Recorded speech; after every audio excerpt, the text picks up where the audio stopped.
레저렉션이라고 하는 말은 죽었던 것이 새로 살아난다는 뜻인데, 인간이 죽었다는 정의를 흙으로 만들어진 육체 속에 생명의 영으로 하나님이 불어넣어 주신 영혼이 함께 육신과 더불어 있을 때는 영의 기운으로 흙덩이와 같은 육체를 살리심으로 기동하고 기식할 수 있었지만은, 그러나 하나님이 영혼을 불러서 거두어 가시게 될 때에 영을 떠나보낸 육체는 흙으로 반납되게 돼 있어서 그 상태를 죽었다고 합니다.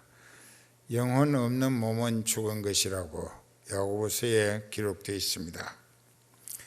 그렇기 때문에 성령을 받지 못한 상태에서는 이 부활이라고 하는 영과 육이 헤어졌다가 다시 결합해서 되살아난다고 하는 사실을 믿어지기가 불가하다는 것입니다.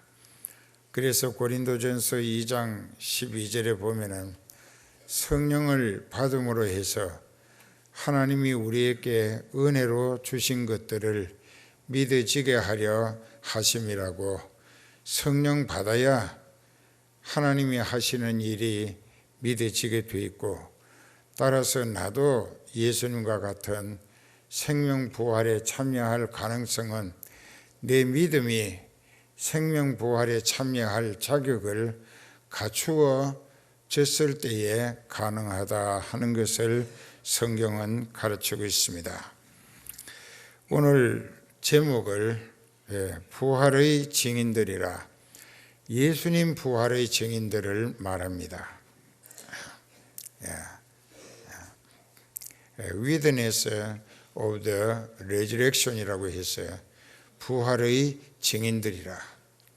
그러면 오늘 우리는 이 부활의 증인이 되기 위해서 먼저 우리 자신들이 갖추어야 할 자격이 있습니다. 오늘 본문에 보면은 누가복음 24장 13절 이하에서 쭉 이어지는 내용은 글로바와 그의 친구 두 사람이 엠마오라고 하는 동네에 살았는데, 그들도 예수님을 따라다니면서 예수님으로부터 행하시는 표적에 의한 이적 기사를 많이 목격했고 또 직간접으로 체험도 한 것 같습니다. 그래서 그들은 생각하기를 예수님이야말로 이스라엘을 로마 제국의 압제로부터 해방시키고 독립국가로 잘 살게 해줄 수 있는 정치적 유능한 왕으로 기대를 걸었던 것입니다.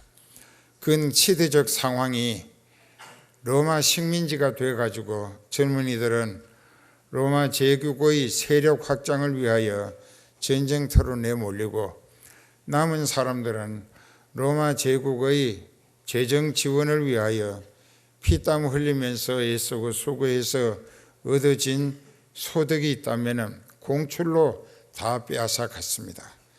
그러니까는 입에 풀칠하기도 힘들 정도로 일할 의욕이 상실된 상황이었고 모든 것이 절망 상태였었습니다. 그러기에 모세 이후 이스라엘을 구원할 자가 많은 선지자들을 통하여 하나님이 보내주심으로 오실 것이라고 믿었던 유대인들은 그 시대적 상황에 따라서 오실 메시아 그리스도는 다분히 유능한 정치적 메시아 왕으로 오실 것으로 생각했던 것입니다. 그것은 그때의 형편과 처지가, 시대적 상황이 그렇게 만들었다고 할 수밖에 없습니다. 그래서 많은 유대인들은 예수님을 기대하기를, 그가 야이로의 딸 죽은 것을 살리셨고 또 나인성 과부의 아들을 죽은 시체를 관에 넣어서 상여를 메고 무덤으로 가는데 길가에서 만나가지고 상여를 멈추게 하시고 관에다가 손을 대시고 청년아 일어나라 하시니까는 시체가 살아서 벌떡 일어났죠. 그래서 죽은 나사로가 시체가 썩는 냄새가 났었지만은 그가 땅굴 속 무덤에 안치되어 있었는데 나사로야 일어나서 나오너라 하시니까는 3배로 동인 나사로의 시체가 벌떡 일어섰고 그 장면을 밖에서 계시는 예수님이 훤히 들여다 보시는 듯 제자들에게 들어가서 풀어놓아 걸어 나오게 하라 하셨고 그 제자들이 들어가서 풀어놓고 그 많은 계단을 썩어서 악취를 풍기던 나사로가 되살아 가지고 걸어 나올 수 있었습니다. 우리는 이런 것을 생각할 때 예수님이 누구신가? 그 말씀의 권능은 천지를 창조하신 원동력이었고 또 그 모든 피조물들을 존재의 가치 유무에 따라서 없는 것을 있게도 하시고 있어 온 것을 없애버리기도 하시는 절대 주권자이심을 부인할 수가 없습니다. 그런 예수님이 택하신 자기 백성들의 죄를 대속하기 위하여 십자가 형틀에 못 박히고 피를 흘리시며 죽임 당하셨고 신적 작정에 의한 약속에 따라 아버지께서 사흘 만에 그를 다시 살리심으로 부활하신 것입니다. 그 부활은 약속된 부활이었습니다.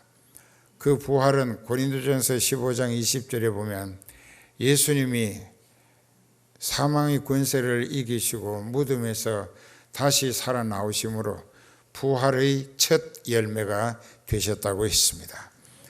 매년 이때 되면은 여러분들에게 부활의 종류가 세 가지가 있다. 이제 첫째는 일시적 부활이라 죽은 나사로를 살리셨는데 예수님의 전도 행렬에 동참해서 같이 전도에 힘쓰다가 예수님 십자가에서 운명하신 이후 그도 또 죽어서 낙원에 갔습니다. 이것을 일시적 부활이라 하고 또 성경에 보면은 예수님이 십자가에 못 박히시고 운명하시기 직전에 다 이루었다 하시는 순간에 예루살렘 주변에 있던 묘지에서 무덤이 열리더니 죽은 사람들의 이 송장이 살아서 시체가 살아서 뻘떡뻘떡 일어났습니다. 그리고 예수님이 사흘간 무덤에 계실 동안에 그들이 일시적 부활을 한 상태로 무덤에 그대로 머물렀다가 예수님이 다시 사신 부활 이후 그들이 무덤에서 나와서 거룩한 성 예루살렘에 들어가 자기 가족들과 한동안 얼마를 살았습니다. 살다가 그들이 또 죽어서 낙원에 갔습니다. 우리는 왜 일시적 부활이 필요했을까?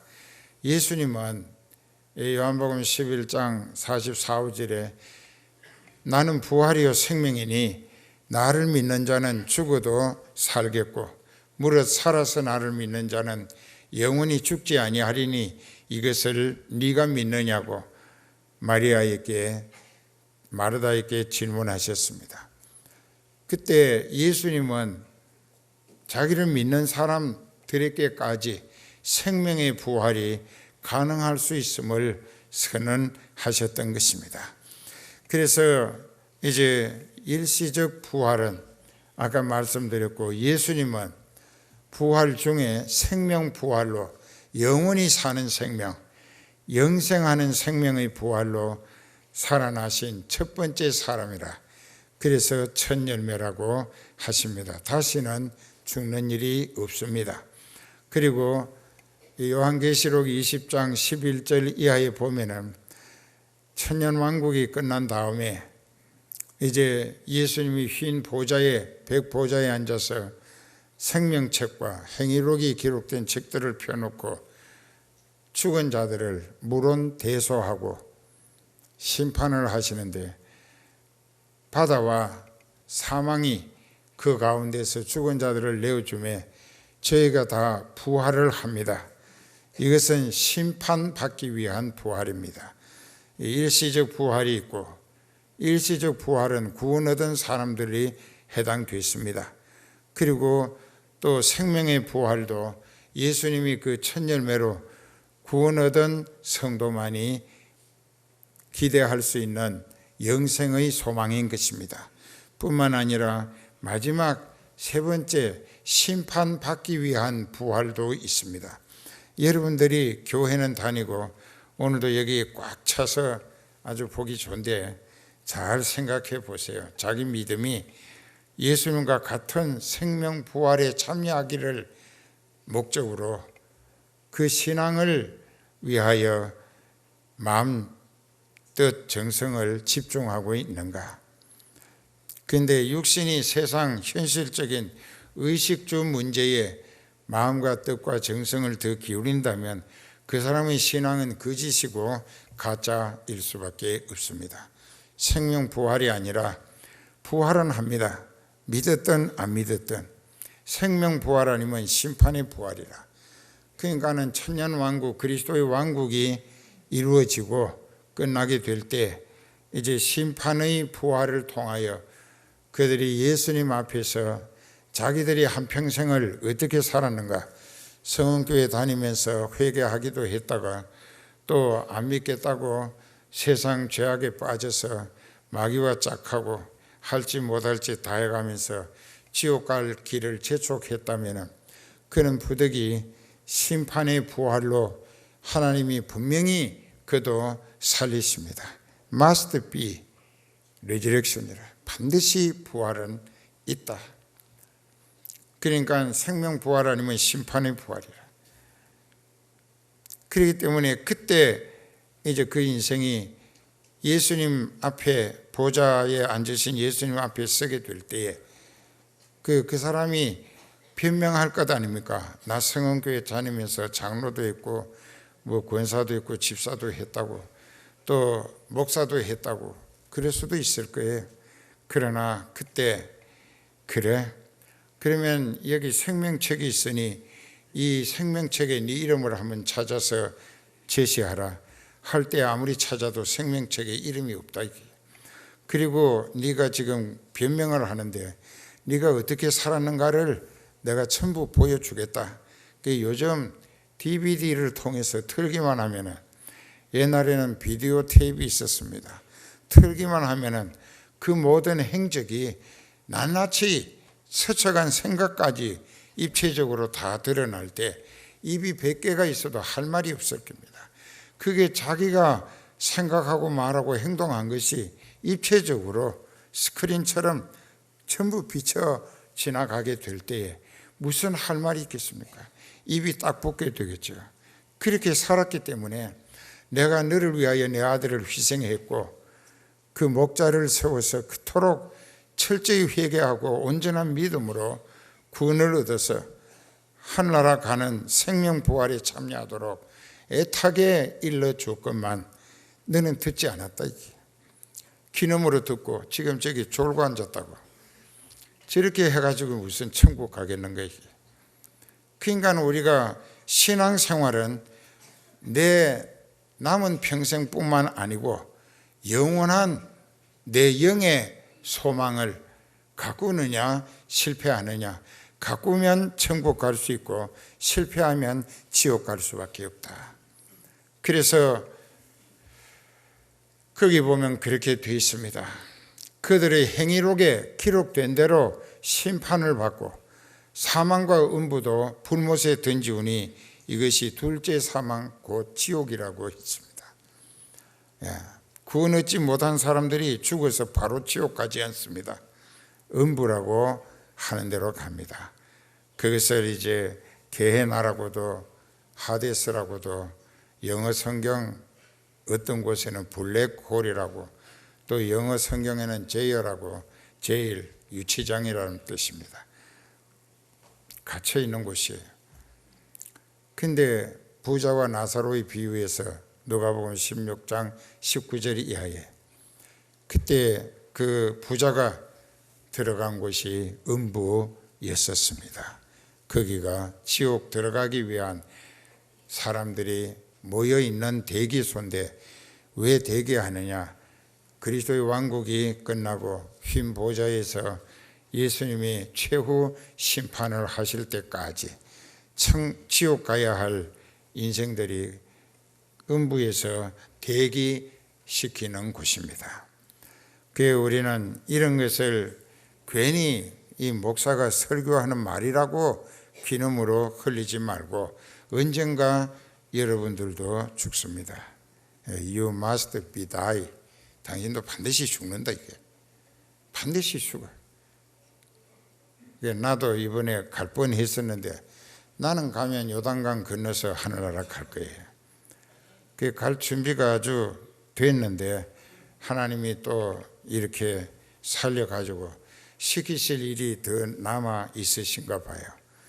그래서 다시는 여러분들을 못 볼까 생각을 했었는데 미국서 이제 불러가시는가 했었는데 와서 이렇게 오늘 보니까는 여러분들이 그렇게 이쁠 수가 없는 거예요. 굉장히 기분 좋은 모양이네. 왜 그러냐? 오늘 부활절 2부 예배에 부활의 생기를 기대하고 참여했었기 때문에 참 이쁘다 이게. 내가 가는 천국에 한 사람도 빠짐없이 믿음의 자격 온전히 갖추고 꼭 들어갈 수 있기를 축원합니다. 그래서 오늘 본문에 보면은 글로바라고 하는 사람과 그의 친구도 예수님을 정치적 메시아, 즉 예수님의 능력이면은 로마 황제 카이사고 로마 제국이고 로마 군대고 싹 쓸어버리고 유대 나라를 그들의 짓밟힘에서 구원해내시고 해방과 독립국가를 이루어서 그 오병이어의 기적 또 칠병의 기적을 통하여서 그 예수님은 이스라엘을 잘 먹고 잘 입고 태평성대로 잘 살게 해 주실 능력의 소유자라고 기대했던 거예요.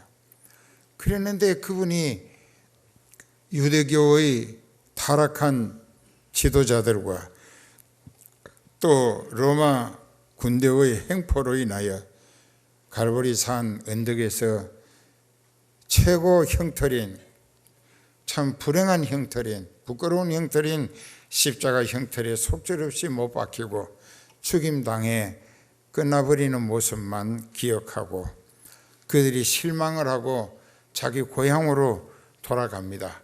이것을 낙향길이라고 하는데 그를 가면서 주고받는 이야기가 참으로 기가 막힙니다. 우리는 이 예수님이 이스라엘을 정치적으로 로마 제국으로부터 해방과 독립을 이루어서 잘 살게 해 주실 지도자로 기대했었는데 그가 그만 십자가에 못 박혀 속절없이 죽임당하는 모습을 보고 실망이 너무나 컸다고 맥 빠진 다리로 터벅터벅 걸어가고 있는데 갑자기 옆에 한 사람이 나타났어요. 그게 나타나가지고 묻습니다. 너희가 길 가면서 주고받는 이야기가 뭐냐고. 그랬더니 그 두 사람이 예수님을 노려보면서 당신이 예루살렘에 우거하면서 머물렀으면서 건간에 거기서 되어진 일을 혼자서 모른단 말이냐고. 그러니까 예수님이 바싹 다가서면서 대관전 무슨 일이 있었느냐고 물으니까 나사렛 예수에 관한 이야기인데 그 예수님 앞에서 예수님이 얘기합니다. 왜냐하면 그들의 영의 눈이 어두워서 부활하신 주님을 알아보질 못했기 때문에. 그래서 나사렛 예수에 관한 얘기인데 그는 말과 일에 능한 자라.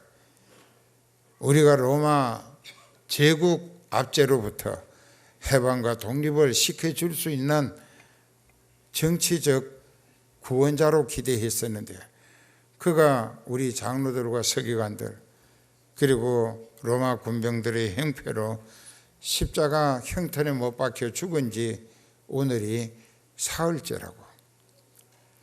그런데 우리 중에 어떤 사람들이 말하기를, 그 말을 잘 기억하세요. 그 사람들이 예수님의 부활을 못 들은 게 아니에요. 들었어요. 들었지만 믿어지질 않았어요.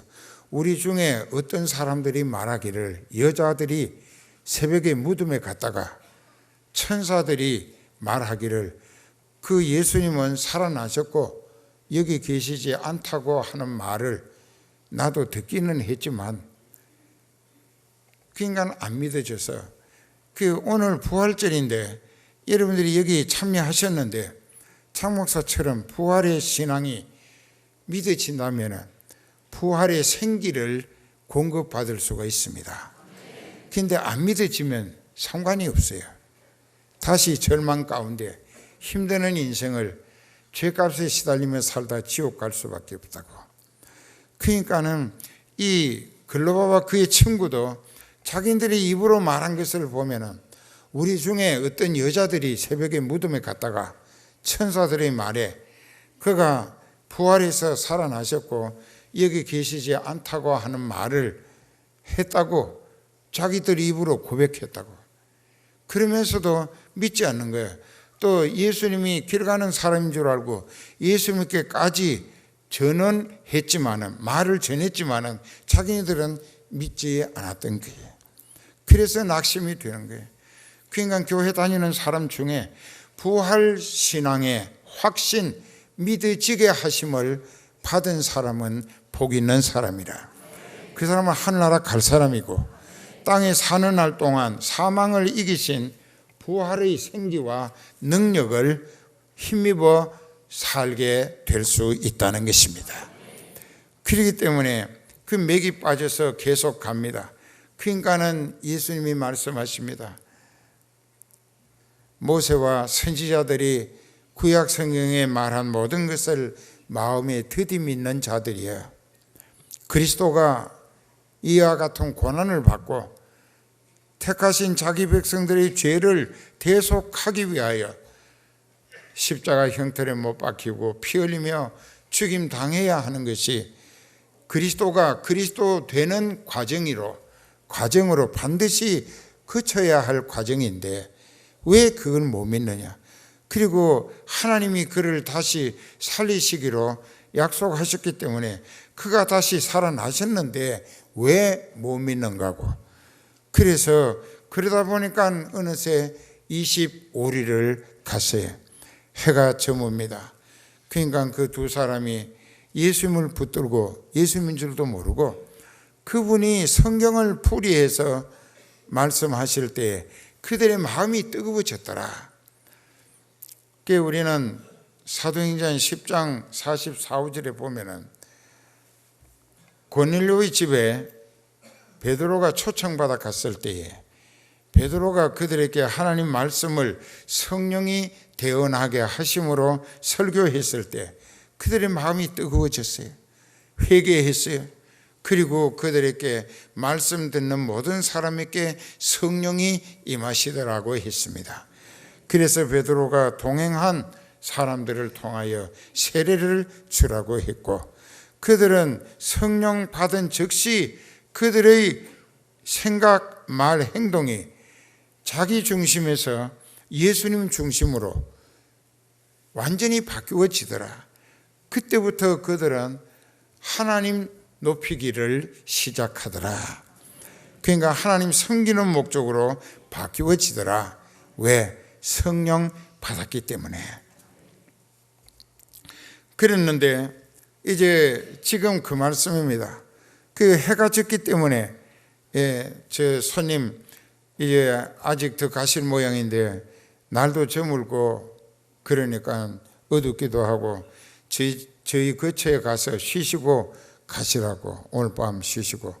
그러니까 못 이긴 척하고 그 두 사람을 따라가신 예수님, 그 어느 집에 둘 중에 한 사람 집에 들어가셔서 이제 저녁을 대접을 받습니다. 상을 차리고 음식을 얹었는데 예수님이 축복 기도를 하셨어요. 축사하셨는데 그 축복 기도를 하시고 아멘 하고 나서 눈을 뜨고 보니까 그분이 십자가에 못 박혀서 피 흘리고 죽은 것으로만 기억되고 있는데 그분이 살아서 자기들과 함께 오셨고 또 지금도 기도해 주시고 바로 그분이 예수님이다. 이게 다시 살아나신 부활의 주님이에요. 그게 너무나 벅찬 가슴을 당황하기도 하고 놀라서 충격을 받고 있는데 갑자기 눈 한 번 더 감았다 뜨니까 없어진 거예요. 부활하신 예수님이 없어지셨어요. 그러나 그들은 그들의 심령의 눈으로 예수님이 축사하시고 영의 눈을 띄워 부활의 주님을 볼 수 있도록 확인시켜 주셨기 때문에 그들의 마음에 십자가에 못 박혀서 참혹하게 참 비참하게 처절하게 피 흘리며 숨져가신 예수님이 기억 속에 머릿속에 그들의 가슴 속에 가득 채워져 있었는데 다시 사신 예수님을 볼 수 있는 그 순간에 기억이나 가슴 속에서 이 죽임 당하신 예수님은 싹 내몰아버리고 쏟아버리고 다시 사신 예수님으로 가득히 채워졌다 이게. 할렐루야. 자, 이와 같은 전기가 어떤 이제 터닝 포인트가 필요한 거예요. 이런 전기가 여러분들께도 있어야 하는 거예요. 예수님을 만나야 한다 이게. 부활의 주님을 사도 바울도 만나고 그의 인생이 완전히 뒤집어져서 180도로 바뀌어지는 전기가 터닝 포인트가 됐다 이게. 전환점이 된 거예요. 그러니까 우리도 달라져야 돼요. 저도 그랬고 여러분들도 모두가 다 반드시 그 자기 인생의 전환점, 그러니까 육신의 입장을 앞세워 죄인으로 살던 옛 생활에서 회개하고 용서받고 성령에 사로잡혀서 신앙인으로 사는 새 사람으로 완전히 바뀌어져야 한다. 이게 터닝 포인트예요. 전환점이 돼야 된다 이게. 근데 그게 없기 때문에 긴가민가 어떻게 보면 믿는 사람 같고 또 장바닥에서 보면 똘마이 같고 안 믿는 것 같다 이게. 그러면 안 되는 거거든. 어디를 가든지 믿는 사람은 믿는다. 믿는 사람다우게 생각, 표정, 말, 행동이 하나님 앞에서 항상 신앙인의 모습을 보여줄 수 있어야 한다 이게. 이제 그래서 이제 여기 32절에 두 사람이 저희 눈이 밝아져 그인 줄 알아보더니 예수는 저희에게 보이지 아니하신지라.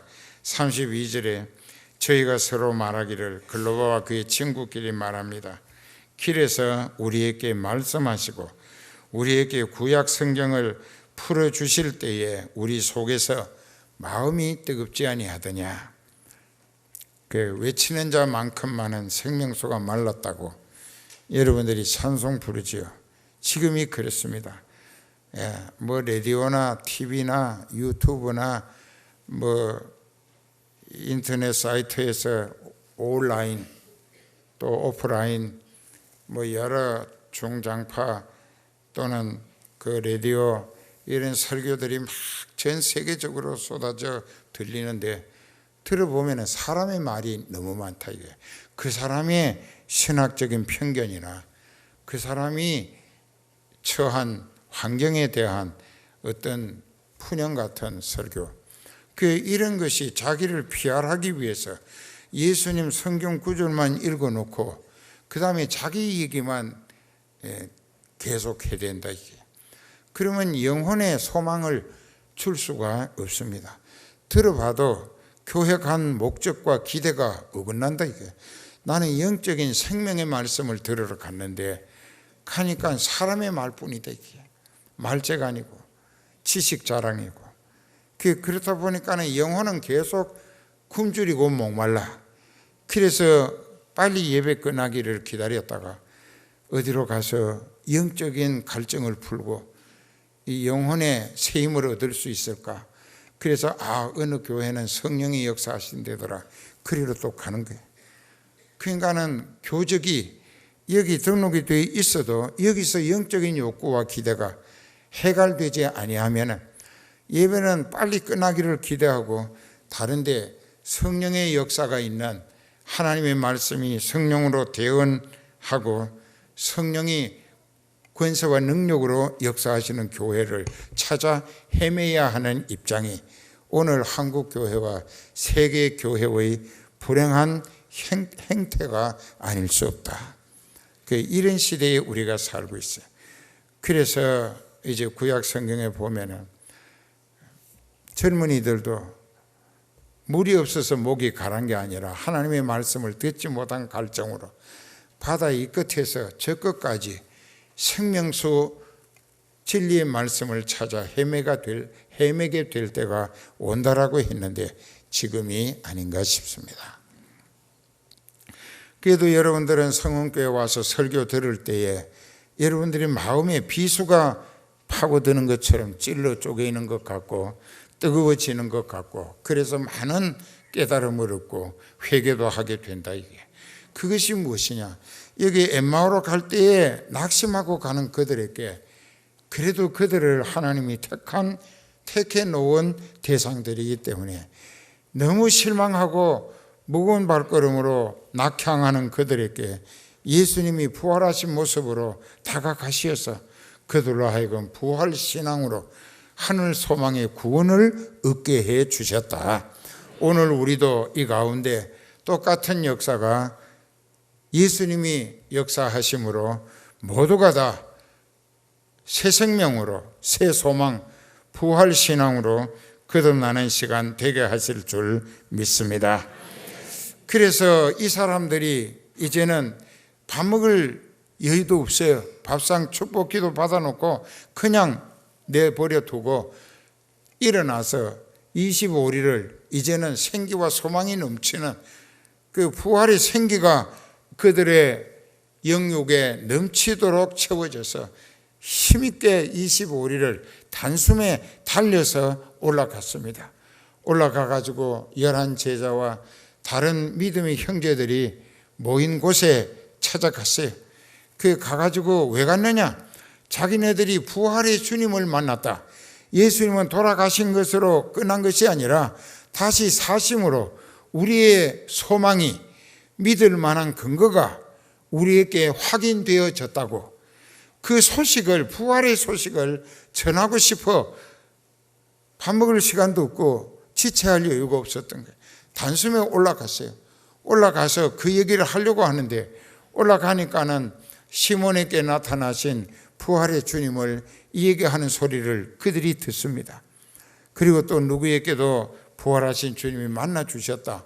그리고 분위기가 어느 정도 진정되기를 기다려서 글로바와 그의 친구도 서둘러 가지고 우리도 오늘 낙심하고 돌아가는 그 길에서 예수님이 동행하셨고 그래서 우리가 저녁 드시자고 했던 자리에서 축복 기도하시고 나서 아멘 하고 눈 뜨고 보니까 그분이 예수님 다시 사신 모습이더라.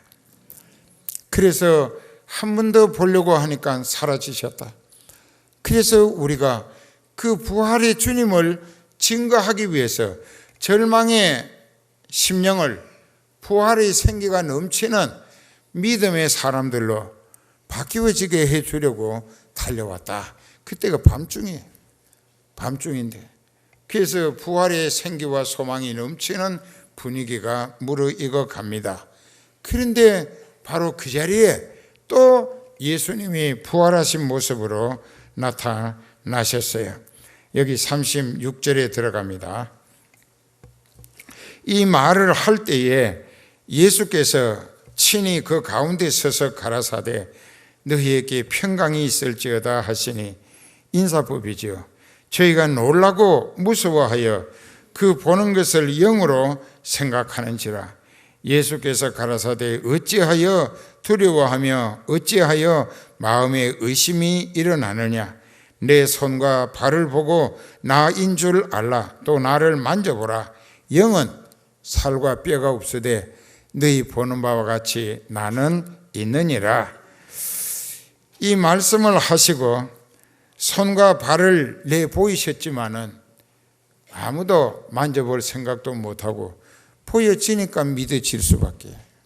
못자국 창자국을 보여주시니까 이분이 못에 창에 찔리시고 돌아가신 그분이 다시 살아나셨구나 하는 것을 입체적으로 부활하신 몸을 보여주셨습니다. 그때에 그들이 영으로 예수님은 육체가 다시 살아나신 게 아니고 영으로 오셨구나, 유령인가 생각을 해서 그들이 여러 모양으로 의심하고 놀랄 때에 손과 발을 보여주시면서 여기 창자국도 있고 못자국도 있지 않느냐, 못 믿어지면 만져보고 믿어라. 영은 살과 뼈가 없으되 너희 보는 바와 같이 나는 있느니라. 그리고 이 말씀을 하시고 손과 발을 보이셨지만 저희가 이제 너무 기쁨으로 오히려 믿지 못하고 이상하게 여길 때에 계속 못 믿습니다. 참 믿음이 이토록 힘드는 거예요. 보여줘도 못 믿어. 그러니까는 예수님이 믿어지게 하시려고 여기 무슨 먹을 것이 없느냐 하시니까는 저희가 구운 생선 한 토막을 부활하신 예수님께 드렸더니 저희들이 보는 앞에서 잡수시더라. 구운 생선 한 토막 안에는 뼈도 있을 거예요. 아마 뼈는 어떻게 하시는지 궁금해. 그 뼈를 발라내고 드셨겠는지, 다 통째로 드셨겠는지, 왜 그 구운 생선 토막 드시는 모습을 제자들에게 보여주셔야 했겠는가? 지독하게 육신의 부활을 못 믿으니까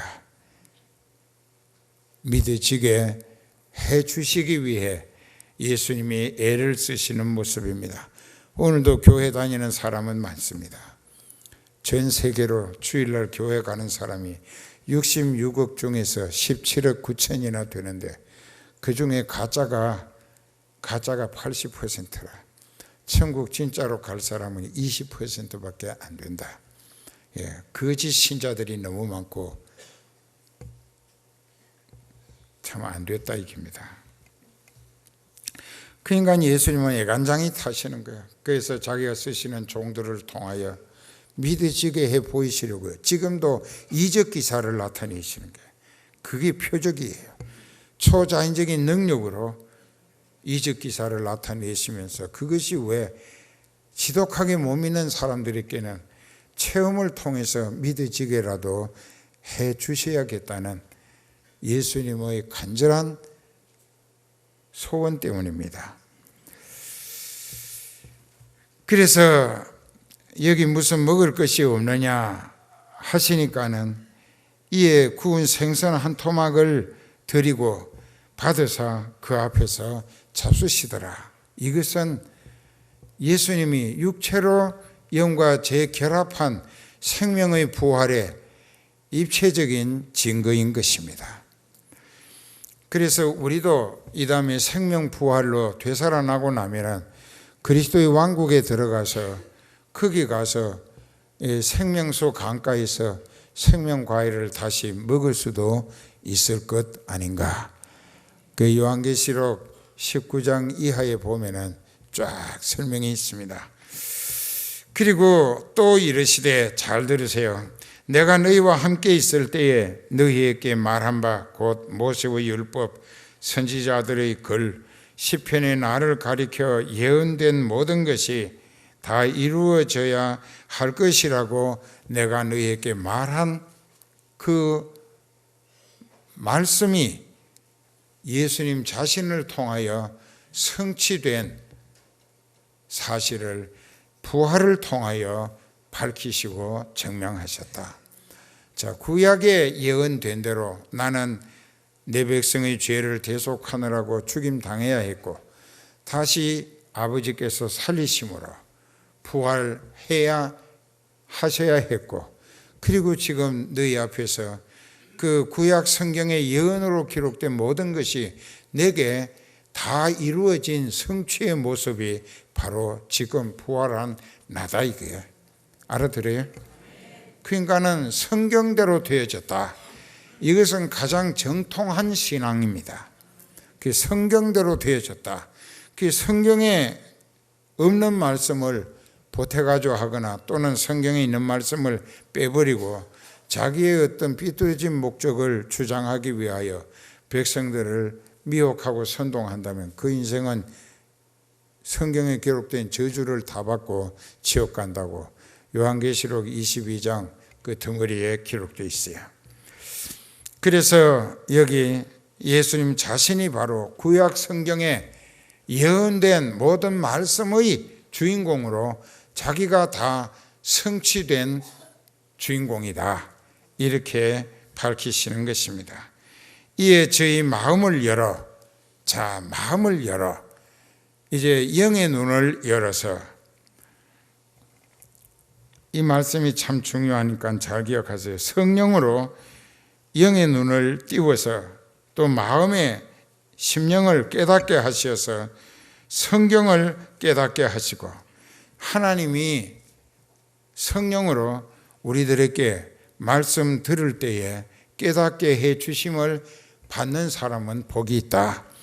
그는 회개하게 되고 거듭나게 되고 구원에 이를 수 있겠기 때문이라.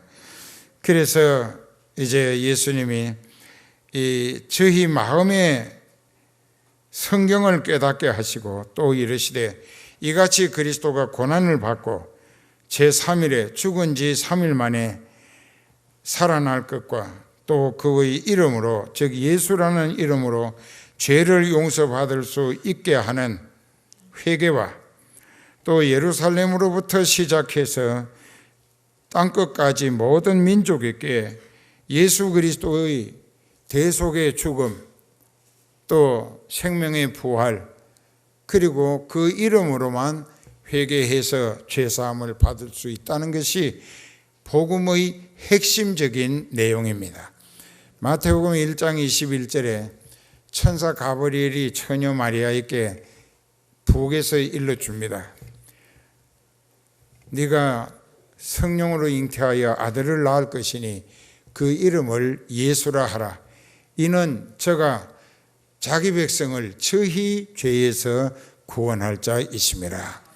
그 이름 예수, 지저스라고 하는, 그리고 또 라틴어로는 헤수스라고 그러는데, 그 예수라는 말 뜻은 자기 백성이 지은 죄를 구원해 내기 위해 오신 분이다. 저희가 지은 죄에서 구원해 주시는 분이시다. 그분이 바로 예수님이란 뜻입니다.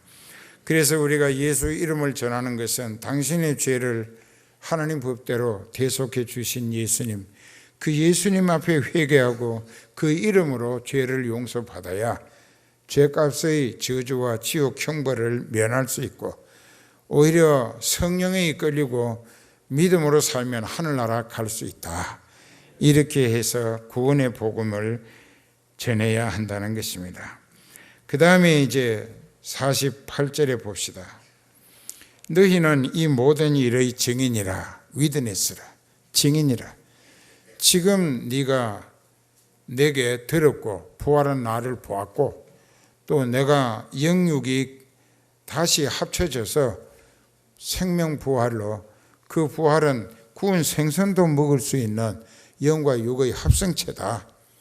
이제 이것을 네가 보고 믿어지거든 돌아가서 많은 사람들에게 내 대속의 죽음과 내 이름으로만 회개해서 죄를 용서받을 수 있다는 복음의 핵심과 또 내가 생명 부활로 다시 살아나서 나를 믿고 회개가 온전히 이루어져서 성령 받고 성령에 이끌려 쓰임받다가 하늘나라 가는 사람은 생명 부활에 참여할 수 있게 해준다 하는 복음을 나가서 전하라.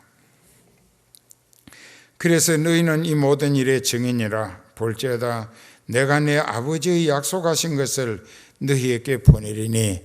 자, 여기도 예수님의 대속의 죽음과 또 그 이름으로 죄사함을 받아야 한다는 사실과 또 생명 부활의 소망의 복음을 전하기 위하여 우리가 깨달아야 할 것은 바로 여기 그 증인이 되기까지 어떻게 해야 되느냐? 여기 49절에 볼지어다 두고 봐라, 내가 아버지의 약속하신 것을 너희에게 보내리니 너희는 위로부터 능력을 입히울 때까지 이 성에 머물러라. 즉 예루살렘에 있어라. 즉 성령을 내가 성천 죽고 부활했으니까 이제 성천해가지고 성령을 너희에게 보내줄 때까지, 그건 아버지의 약속이라. 그 성령이 너희에게 임하셔야 너희가 권능을 받는다. 그러면 요한복음 사도행전 1장 8절에 오직 성령이 너희에게 임하시면, 즉 다시 성령이 너희에게 임하셔야 너희가 권능을 받고 권세와 능력을 받고, 그 권세는 하나님의 자녀가 되었다는 권세고 능력은 하나님의 능력이라. 권세는 하나님의 자녀가 되었다는 권세, 능력은 하나님의 능력이라. 그것을 성령이 우리에게 가지고 오신다. 그러니까 여기도 그래 놨잖아. 너희가 내 증인이 되기 위해서는 성령 받기 전에 나가서 헛수고하지 말고, 이제 내가 성천해서 성령을 너희에게 보낼 터인즉 성령이 너희에게 임하시면 위로부터 권능을 받게 된다. 그 권능은 헬라어로는 디나미스라고, 영어로는 다이나마이트라. 폭발력이 센 다이나마이트라. 그래서 위로부터 하나님이 약속하신 성령을 너희에게 받아서 권능이 임하거든 그때부터 성령에 이끌려 나가서 예수님의 확실한 증인이 되라. 그러니까 성령 받아야 한다. 이게 성령 받았다고 하는 사실은 하나님의 가족이 자녀가 됐다고 하는 권세가 되고, 능력은 하나님의 아들 예수 그리스도의 대속의 은혜와 또 죽음 그리고 부활의 확실한 증인이 되게 하시는 능력이라는 뜻입니다. 이건 성령 받았을 때에 내가 하나님의 자녀가 되고 나아가서 예수님의 부활을 담대히 다이나마이트처럼 아주 힘있게 증거할 수 있는 증인이 될 수가 있다. 오늘 다시 한 번 더 성령이 왜 우리에게 임하셔야 하는가? 첫째는 성령을 받음으로 하나님의 자녀가 되고, 두 번째로는 성령을 받아야 예수 그리스도의 부활의 확실한 증인이 될 수가 있고, 그 예수님의 부활을 증거할 때에 그 성령이 역사하셔서 무디고 완악한 심령도 감화시키고 회개시켜서 구원 얻게 만들어 가신다. 그래서 우리는 예수님도 그러셨어요. 이제 시간이 많이 가서 그런데 요한복음 20장 19절에서 23절까지 보면 예수님이 부활하시던 날 저녁에 제자들이 모여 있었습니다. 문을 닫고 비밀리에 모였기 때문에. 그런데 문도 안 열고 지붕도 뚫지 않고 벽에 구멍도 안 나고 예수님이 그 제자들이 모인 방의 한가운데 나타나셔서 숨을 내쉬면서 너희에게 평강이 있을지어다 하셨어요. 그리고 자기가 부활하신 모습을 보여주시고 이제 너희가 나아가서 내가 다시 살아났다는 부활의 증인이 돼야 하는데, 그 부활의 증인이 되기 위해서는 너희가 하나님의 성령으로 권능을 받아야 한다라고 기록되어 있습니다. 그러니까는 성령을 받으면 하나님의 자녀가 되는 게 첫째고, 둘째로는 하나님의 자녀의 신분으로 예수 그리스도의 부활의 복음을 입체적으로 증거할 수 있는 능력이 되어지게 하신다.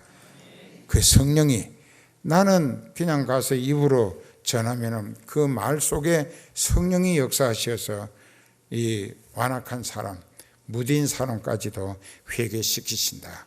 반드시 성령을 받아야 합니다. 오늘은 2013년도 부활절일인데 2부 예배를 통해서 이제 여러분들도 성령을 받으면 부활의 생기, 사망을 이기신 부활의 권능이 여러분들에게도 임하실 줄 믿습니다.